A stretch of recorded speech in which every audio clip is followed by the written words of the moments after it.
find a mirror in themselves and never blame others.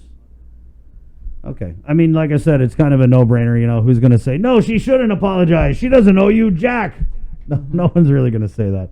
6:36. Okay, I think our man in Sin City, Zori on the ground, Mayor Robert Hofmann on the line. Good morning, Mayor. Half a day, good morning. Half a day, Mayor. I guess just catching up. First of all, I know you heard Lieutenant Governor on the show yesterday. What did you make of that interview that we had with Lieutenant Governor Josh Tenorio? It's always nice to hear his voice. I think one of the things, I think he's one of the most experienced people down in most of government. He's worked for all three branches of government, which is very rare to find somebody. So to understand the inner workings of how processes and requests are made. And so it was refreshing to hear him. And I think that's, I like the answers. He tells us what he tells us what he knows, and what he doesn't know something, he tries to get the answer and get back to you. So it was nice to hear him. Right. What did you make of, a lot of people don't know that Lieutenant Governor used to work for FEMA or something, Bree? He was the GAR, as I understand. The governor's authorized representative. Right, yeah. So he knows a little something about the procurement and all that with the emergencies, and so I thought it was... Was he deputy chief of staff under former Governor Carl Gutierrez? Right, yeah. Yes, he was. So he's been through those disasters right along with the former governor. Right. Yeah, so I'm sure he's familiar with the federal forms, the requests, and he's also in charge of the Guam State Clearinghouse. Yeah. So, he knows what it is to make requests and get the supporting documents and the all reimbursements, the reimbursements and all. So it's in good hands with him doing that, and it's nice that he's kind of I would say breaking out of his shell, but also, making sure that what he knows and he's not embattled with any of these stuff. Right. And having said that, though, it's interesting that he's not involved as opposed to, He's involved, but I'm not sure what role he is playing. That's something, I asked him personally as a friend. I said, where are you at in all this thing? He goes, I'm doing he's doing what he was asked to do. And so I said, can we see more of you? Put you out more of you there and get an answer with you. And so he said he's a good soldier and he listens and does what he's told. He was at that press conference yesterday, and all he did was sat there and then signed what did I say, Saturday? Well, whenever it was, and all he did was sign the executive order, and that was kind of it. Yeah. And watch the parade, the S show. I know that's what you want to say, Bree. No, but I thought it was crazy that we have a lieutenant governor who's part of this administration who said the way this procurement was done by the acting chief procurement officer and legal counsel down at Adelup, it was red flags. Yeah, I mean that's the thing is that retrospect, people are going to see whether what advice did other people have to proceed. So I know in this day and age everyone's trying to get you get one side of a good lawyer and tell you one thing. The other side of a good lawyer tell you another thing. You can get a legal opinion on both sides now. Right, yeah. Different parts. So they probably proceeded with some information that they had that they felt this was reasonable to move forward with. And so maybe it's not the norm that we're used to. Maybe they sought other information everywhere else. So, they got advice from other states or territories, or they're, like I said, lawyers will tell you basically different things. I like how you put that. But at the same time, you have people with experience, a lot of experience, like former Governor Carl Gutierrez, and I don't think that he was even involved with the economic recovery plan until we said, what about him? Yeah. Where is he in all of this? Why aren't you using people that have the experience, that have managed the island through crises? Yeah. And yet, and the thing I think with Governor Gutierrez, I mean, I worked for him a long time ago on that, and it wasn't just one disaster. I mean, multiple. Plane crashed. I think he did the Asian economic crisis. SARS, the economic crisis. He did it was like back to back. It was like the year of unfortunate events or the ages of unfortunate events. It's like this guy, he's tested, and that's the thing. It showed that while we were in the middle of recovering from PACA, we got Bong Song-Hwa a few months later. So it was he's more than capable of handling that. So to his credit, that's one of the things that everyone else saw on him on that is it takes great logistics and organizing and planning. So and it takes more than one person. So it kind of looks like, and just putting together the story that Bree did yesterday and some of the correspondence between the governor's legal counsel Hai Hyun it appears like he had just so much authority to just, do whatever he wanted unilaterally to secure these quarantine facilities. And I'm wondering, like, what else was he out there procuring? And I thought it was, very telling when there was something you put in your story, Bree, about he had said, I've already procured this stuff and all the other documents will catch up later. Mm-hmm. Which is, I mean, that's, how did you put it? It's not the normal way we're used to seeing it done. Yeah.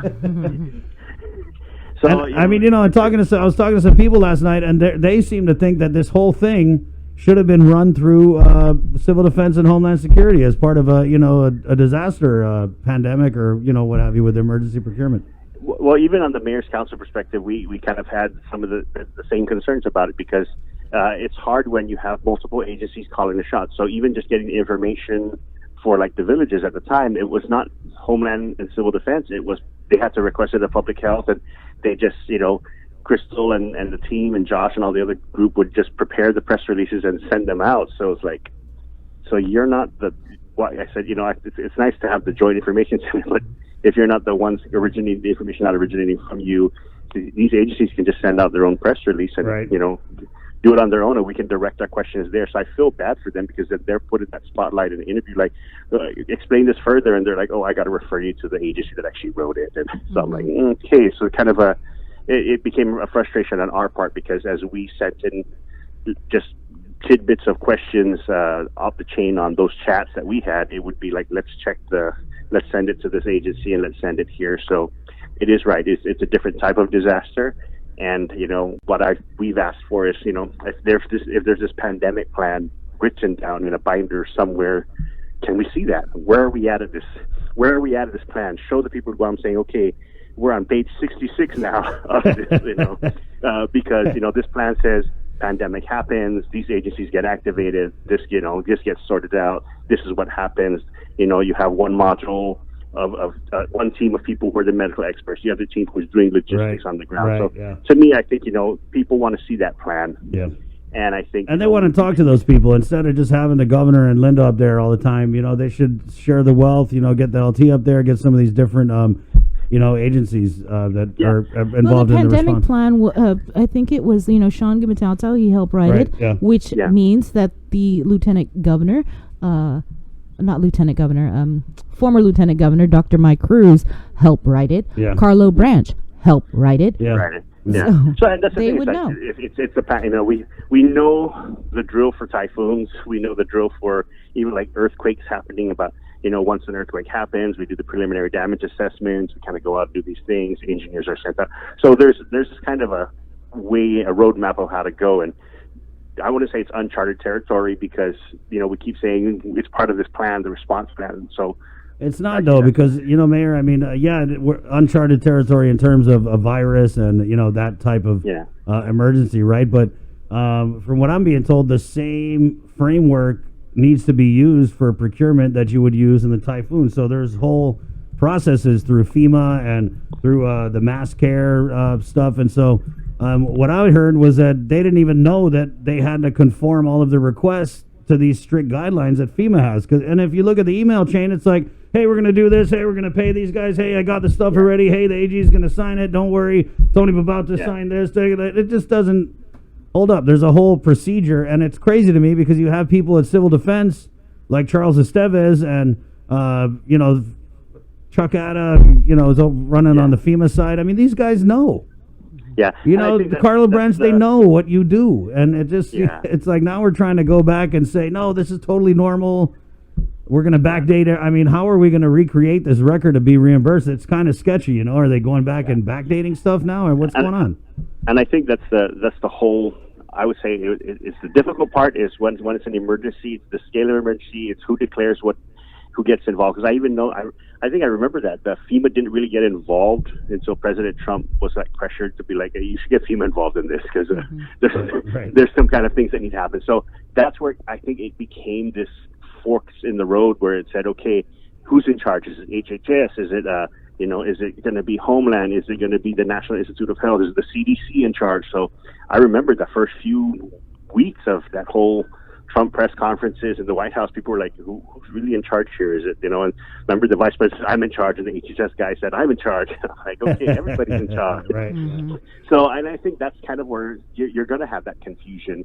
So maybe, like I said, maybe there's a process that we're not familiar with in terms of it, because if FEMA didn't get involved with it until, I think maybe 2 or 3 weeks later, I think is when I recall seeing that the U.S. FEMA decided. So the governor did her local closure here and with the executive order, and then the request was made for declaration, and Trump touted that he signed I think 14 or 15 at one time, and Guam was one of them, and then there's a thing. So I think it's whatever's in that presidential declaration, then it kind of probably says who's supposed to be doing what and where, and right. I think that's why it now says Linda does this part here, but everything else should fall under this department, and everything else should fall under this. So it's a crazy nightmare of trying to get everybody to, it's like a. I'm just like, okay, so Linda is the chief public health officer or whatever, so she's leading the public health part. But, she was very firm that I have nothing to do with the procurement. I got nothing to do with these quarantine hotels. I got nothing to do with my signature being on these. This is just, and I can understand why the administration went down in the bunker, with the exception of the LT, because they're not going to pop their head up until today when they're going to give out money. And so they're hoping hey, we're just going to ignore everything, come out and just, make it rain. The federals, they're going to unveil some big assistance program and hope that, people kind of forget about this. Yeah, and I think and people won't. I think people want clear answers. You see that with the different senators requesting transparency, sending letters, FOIA letters, and all the other stuff like that. And I really feel it shouldn't even have to come to that. I think it shouldn't. It should not. It should not be the norm, Yeah, and I think people are also getting they're getting tired of all the JIC releases. We're at 101 something already, and we post in our community stuff. They're not reading it anymore. They're just bypassing it. Right, I'm like, man, I think this is getting overkill, or they're getting just, that people are just be like, oh wow, okay, sure, Corona. I saw something yesterday. It goes, the federal government told us that UFOs exist, and it just breezed by everybody. Wow, what a 2020. In a normal news, would have been like, wow, there's UFOs, and we have murder hornet bees. It's like, yeah, sure. Yeah, that popped up in our news chat yesterday. How do these murder hornets? Oh my gosh. So how do you, Mayor? How do you think they kind of extricate themselves from this mess? Because I was thinking, how you do it is, you put out the acting chief procurement officer, legal counsel, and you let him answer the questions. He calls the talk shows, he does the interviews, because he is the legal counsel. And I just, looking back to Eddie, I know that if there was something of this caliber where it was like, Arthur Clark or whoever, that they would be out on the front foot. They would be out, ahead of it, and they would be saying, no, this is why we did what we did. But we're not getting that, This is my paper trail. This is how I did it. This is the advice that I got. This is where I sought the advice. Exactly. And I think that's the only way it should have happened on that end. The minute a question was raised about a process, it would have been like, okay, everybody stop, and we're going to address this. And, we can address this on the corner here, and we're going to kind of get you the information, what you need, until everybody's satisfied to say, here, this is all that I know. There's 20 pieces of paper. Here's all 20 pieces of paper. Nothing else exists, and this is it, and this is the guidance we got. Yeah. Like Bree said, if you came out the gate just saying, here you go, we're done, it would have been finished. Yeah. And so, I think that getting other people involved, and identifying who the leadership team is, who's giving the advice, and then kind of putting it out. I feel bad because it's to take a beating. Look at comments out there on everybody. Just even as innocent as anything would be, it could be somebody out there, either an internet troll or somebody just be like, I don't like it this way, and give me this. Mayor, just let me run through just 3 of these comments. I agree on the lieutenant governor apology takeover, a saving face for the governor. Politicians are corrupt. Guam wants to get paid too. They're forgetting about the people of Guam. Corruption. That's just, it's not even anecdotal at this point. If you just go through the comments, and the media is not really feeding it. We're just putting out what's happening, and I think it's just so egregious that, people are just, okay, so where's this chief legal counsel guy? Mm-hmm. Yeah, and it's not unique to Guam. I think several states and territories are having the same problems, and I think even the president tweeted that about, I don't think I should help Democratic states because they're badly run. So it comes from the president itself. So putting that out. So I think that's the things that states, territories, even countries are having the issues. I think I remember reading some articles about in Japan, they're having difficult time having people follow rules, and then also people asking about money and assistance. I think that's in the same in the Philippines as well. So I think the whole world is at this. It's for us, it affects us personally, and I saw those people who are making those comments. It's heartfelt for them because they're suffering. I think they said 38,000 people are directly affected or unemployed now on Guam, which is the largest, and so it's people are asking for this assistance, and people for asking. And so, one, it's hard being a world away. Two, it's we're a small island voice that's hard to do. So, I think it's time to kind of ramp up the talk with our Washington rep, or whether it be Madeline, whether it be Congressman Sir Nicholas, and everybody that just have this get in the face of the federal government saying, can you look at the paperwork? I know there's 53 other people you got to review and our plans and all these other things, because it's hard. Guam never had a unemployment program, so right. to ramp up. Well, I bet we're going to have one now. Yeah, I don't know how that got by people.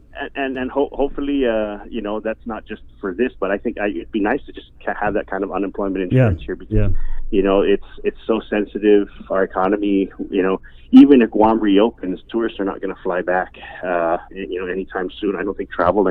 I saw, Warren Buffett saying flying is going to be a thing of the past, and for decades the airlines tried to jam as many people into a plane, and now because of health they can't do that. So now we're going to get some leg room. Yeah. So, and I saw some of the proposed designs. They're going to make every other chair is going to face the opposite way, and they're going to have these face shields. And I was like, what? Wow, you're deep Googling, huh? You stay up at night, you just like. Well, I'm trying to figure out. I got the same problem. Yeah, I can't sleep yet. So when you get to my age, you have to go to the bathroom twice before you go to sleep. Otherwise, you ruin your sleep. I feel singled out. So Mayor, do you think that we're going to see the governor's legal counsel, Hai Hyun, at the press conference today, front center in front of the media to answer questions about this procurement, ongoing procurement, like the AG? It can be done in a separate. It can be done in a separate thing. If the governor really wants to just focus on what the medical doctors are talking about, or the public health side of it, then fine, do that and have a medical discussion only. So. And then on a separate case, have one where people can ask that questions and do that, so then they can get focused, kind of stay in their lane and not either, you're not having people. And I don't know if the doctors are being compensated, and bless them for working and putting a team together, because one, to be a doctor this day and age and to kind of keep having to do this. My friends are doctors, and Dr. Argan is actually a good friend of mine, and she's constantly in meetings. I'm like, my gosh, so it's then I know they're not they're trying to do this because they love the island of Guam, and they're doing it. So for them to kind of sit there waiting for questions and stuff like that, it's also hard for them. No, that's what I'm saying. Like, you talk about transparency. You could have had one press conference with these people, another with these people. One on the homeless. When's the last time you guys have had a briefing with the governor through Zoom? For the mayors, just that last time that we've talked, I think weeks ago on that end. They update us regularly on it. One of the things that they're trying to do is for the mayors is we're actually asking for the Guam EPA, the recycling revolving fund money to be released, so we can actually start just collecting. I said, best time to do it. People are home; they have time to clean their house, and just, we tell them ahead of time, saying put out the white goods, stuff like that. So that's something that we sent up the ladder to get requests to see if we can kind of get that done. And so it's a matter of getting EPA open to just sign the MOUs and the other stuff, and then we transmit what we need to. But we have our plan ready to go and ready to roll out. So we're asking for some sense of, give people some things to do while they're waiting for the rest of the government to open and the rest of the island to open. It's, offer this out there and just kind of get it done. And we stand ready to do it, because our worry is as we get closer to the summer months, and then it requires that all purchase orders start to be closed down and accounting needs to reconcile and everything, we miss an opportunity, or we end up rushing from, June, July to collect these things, because by August we have to shut everything down. And so it's hard to do. So it's a waiting game for us, and we're just waiting to see. And then even with the revenues of Guam, what it's going to look like for the mayors and our programs moving forward is, where do we lie as Mayor's Council as a priority? So we're trying to make sure the legislature still says, okay, this right now it shows that villages, because everybody's at home, they're seeing the work that's getting done. They're seeing the grass being cut. They're seeing the things being maintained. We're trying our best what we can here, but with the lack of sports and other things, it's hard for the kids too. So we may need to get more activities up and running during that summer months. Mm-hmm.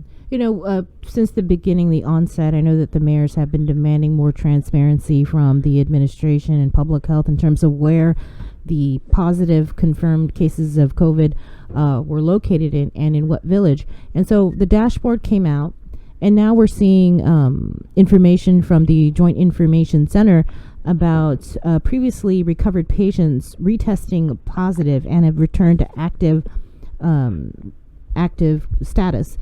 Have you guys been informed if they are, what villages these retested positive cases are located in? No, we haven't, and I know that I believe it was Mayor Ernie from Maritso raised that question the other day about can we find out who we're at, and so can we get some more information from that. So, and then I think when that video of the lady being released, came out from the GMH one, we were like, okay. So I said, wow, she's willing to be released. To video it and showing like, hey, look at me. I had it. So I said, isn't that something we could have asked all the others, saying, hey, would you mind if we share your village so we can inform? I think they would be good enough to say yes, because it would serve as a warning to the other neighbors that you can catch it anywhere. Right. Let me be that. Let something good come of this in a way. Mm-hmm. But I don't think that was ever offered to them, because I asked. I said, how did you get her to agree to be on video? Well, we asked her. I said, you couldn't have done for the other hundred some. And say, hey, do you know what? Can we just tell the public what village you're from, so it can help us with the message? It was an interesting. We haven't got an answer for that, but we said, that's what we just flat out said once we saw the video. I'm like, that basically says that she's putting her picture out there. We just wanted a village, right? Yeah. So, what was the response to Mayor Ernest? I think it's just they're gonna find out, get the information. Like I said, it goes to JIC, and then JIC forwards it to a representative who represents it to public health, who then sends it back to change. It's like one of those like. It's kind of like what we go through on the daily as we try and put together the show, and you have to get approvals before we can actually have people on, and then when you call them directly, it's like, did you get approval from the JIC? Come on, you can't speak like you're a grown-up. Yeah, I can't talk to a director without getting approval from someone half his age.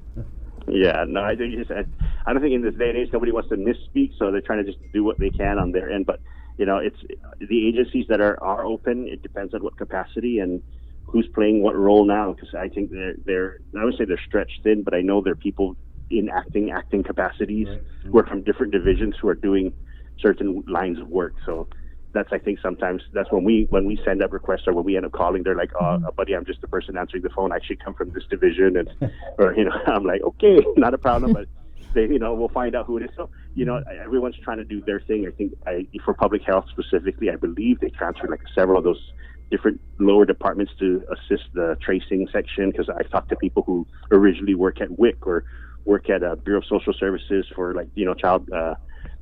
child welfare, and they're like, I said, why are you answering the phone? They're like, oh, I'm temporarily detailed here to help with this. I was like, okay.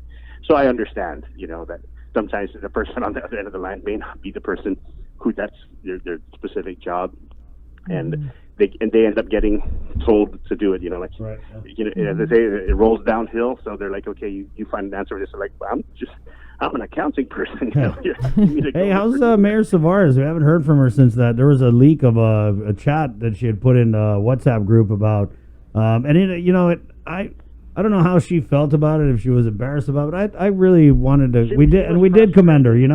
Like, hey, they were saying they want to test everyone, so she had put it out like, hey, come and tell people to get tested and just say they have lost a sense of taste or smell. Prior to that, that little snippet of what's shown us, we were talking about it. It was something we've been asking for. The Agate mayor has been asking for it to be done at Agate. We were asking for community-wide testing and all these things. So we understood. We knew. We didn't misinterpret her. We joke there all the time on different things, but on some of these issues, when we do talk seriously, it's like, okay, we understand what her intent was and on it. So none of us thought of it as being ill or saying, hey, you know what? If you had the fever the last 2 weeks or the last month and you thought you had it, go get tested. You may be asymptomatic, or you may still have it, or a family member in your household. So just go, take advantage of it. Go, because there's no line right now, and there's that we understood that. And when we talked, when she said about having no taste and stuff like that, I responded right after that. I said, I have no taste in decoration. Does that count? And, people laughed. Oh, Lordy. That's how we kind of banter back and forth. But we understood what it was talking about. It was never any kind of like to be corrupt or bad or tell people. So we said, we just... It was our way to rapidly evolve. Yeah, so we're just like, okay, and, we kind of deal with things in our pace. And so we said, okay, we'll try to do it. And we talked about, can we get more sites? And then sure enough, a few days later, they announced, okay, we're going to do the north, central, south. And so it was just us being who we are. So we haven't found out which mayor did it, but we're not bad or have any ill feelings. We're like, oh, who did it? Who's in trouble? So we were just like, okay, carry on. Let's do our jobs. Yeah, but Mayor, yesterday we had this guy call up from Talafofo. He's in the quarantine at Pacific Star. And he just made this whole big deal about, Tony Bavalta was able to just get assessed and leave and go. And so he was saying, hey, if I'm in this quarantine facility, why don't you guys just test me? And if I'm negative, send me home. If I'm positive, I understand. I'll be locked down for the 14 days. Yeah, they test everybody in that facility that came off the plane. Now that they have the capabilities to do it, and do it and save some people money. And the guards, the marshals, the policemen who are all guarding those places. Right. I think they would prefer just we can close this one site down. We're not getting new flights in with massive amounts of people. So. Yeah, you got to wonder. I mean, we've got all these, I had a list here, all these different properties, and, I don't know if some of them are still being used or... You're talking about Wyndham? So we have Wyndham Garden, there's also a Days Inn, Pacific Star, Santa Fe was used at one point, and Perlis Court, which is not a member of the Guamaton Restaurant Association. That's kind of a weird one just off on its own. What is Perlis Court being used for? I don't know. I don't. We have to ask the chief procurement officer, legal counsel. Yeah, I don't think it's all quarantine passengers. I think some of them is also for medical staff. Right. Yeah. So they don't go home. For those that are direct contact. Yeah, that's the one that no one knew about. None of the nurses or anything knew about that. That was only for like the SNU, SNF. Yeah. Yeah, so I think I know they're kind of spread out here and there. That's just kind of a weird one because we know that they were working with a GHRA in the beginning. But then you have Perlis Court, which is just basically somebody's little condominium complex. And so you got to wonder, is there like, how did they even get involved with this? Is it just a connection with somebody? Or? Yeah, is it closer? Yeah, I think it might have been closer to the hospital, but we will never know until somebody from procurement tells us like what it was for. But well, not even the people from procurement. I mean, they're not even. It doesn't even seem like they're involved with the procurement of the procurement. Yeah. But I whose job is it to procure? Yeah. I mean, where's Claudia Foggi? I feel like they got her tied up in duct tape in a closet somewhere. I just get that visual, and then, the governor's chief procurement officer, son-in-law / legal counsel is just running around. Or she's social distancing. Like maybe she's doing the political distancing. Yeah. But like I said, it's depends on how many people are back at work. I mean, I don't even know how many people are working down at Adelup. I think a few are still at stay-at-home status, so that environment's a closed environment as well. Why don't they get the chief procurement officer, Claudia Foggi, out here to talk to the people? It's just weird. It's like you have this super crazy crisis. God, I just said super crazy. But you have this you got this crisis going on, and like nobody wants to come out in front of it and call up, but we're getting Carlo and John, so obviously we're going to ask them a little bit more about it. But I'm wondering... in the press conferences and, there's some extra opportunities that are being afforded. If that's, still, I think the media still wants to ask about it. Yeah, and I think, they should, I think, have a separate one specifically to answer in detail what you have all been asking and what we've all been wondering. By the way, have you heard anything about any new wave of community testing? No, not right now. I know that it has ended, but there are requests. I know that they're trying to do the pockets. I believe the apartment units was that was something I want to say it's either Dededo or it was Tamuning Mayor who made the request for the Hemlani ones and who put that out there about some of these pockets and these larger complexes. So they are working with the mayors to kind of identify that, but. It goes back to what villages, and we can kind of identify these pockets of these areas, and then we can kind of do the testing there because people were concerned at the time about the amount of time allotted for these community testing. It was, I think it was 3 hours was my NILAO. Right. And, it's like, can you really test how many people in 3 hours? So people were a little hesitant to go up there. But now that some of the clinics are doing it, and then I think just flat out, I don't know if the federal government has agreed to pay for all the testing or coverage, or if your clinic, like if you're a member of a clinic, you can go and say, I want to be tested for COVID, then, and it's 100% covered. There's a way to bill it and get reimbursed to the clinic. I think people should take advantage of that. Since they're already on the road, hey, pull in and take a quick, test. I think it takes 10, 15 minutes to do. They ask you a few questions. They jam a long Q-tip up your nostril, or it's smart. Cough really hard. Yeah. So I wonder. We haven't heard anything, right? Right. All I know is I think that was it. I think when we spoke like, to Linda last week, she said that they were going to do the testing at the Himlani Apartments and Maurizo over here in Harmon, and I forgot what other village, and then they were going to go to Guma Tranquilidad and to St. Dominic's. Right. Yeah. But we haven't heard anything from Linda. I think St. Dominic's is what I think is St. Dominic's and Guma Tranquilidad are next. I remember seeing that either in a chat or an email chain saying that they're going to focus on some senior care facilities and areas. So I think if we have the capacity, why not just go out to the same locations this week and just do it again? Yeah, until people kind of get their results and they feel okay. The more you normalize people being tested, the more they're going to want to go out and get tested. And it's good. I think one, it shows I think people. It's always good to get any kind of medical checkup, so maybe it'll help the people kind of do that. I think on Guam we take for granted our health a lot. People don't go to the doctor until they're sick. They don't get annual physicals and all these things. So for them to be concerned about COVID, it's a good thing for them to kind of now say, hey, I'm going to get checked by a doctor. It's you want to go get checked by COVID, for COVID, but if you're out there and you have a bad goiter, or you're walking in with bad gout, I'm like, I think you should also get your gout checked. So. I take advantage of doing that and going to the clinic and just ask for those. So for those that are at clinics already getting regular testing, if the federal government is covering the test 100%, then just get it as an additional test while you're there. Right. And even, just for the Himlani Apartments, I know that they were saying that they wanted to go out and test these vulnerable populations that don't necessarily go and take care of their health, but zero tested. Transportation issues. Zero tested positive over at the Himlani Harmon Apartments. I think what we should do, since we had those 2 homeless cases, is test everybody that's that goes to the kitchen. The Kamali Karda, the homeless ministry. Yeah, kitchen. You're right. They were supposed to do a homeless there's population. 70 of them there.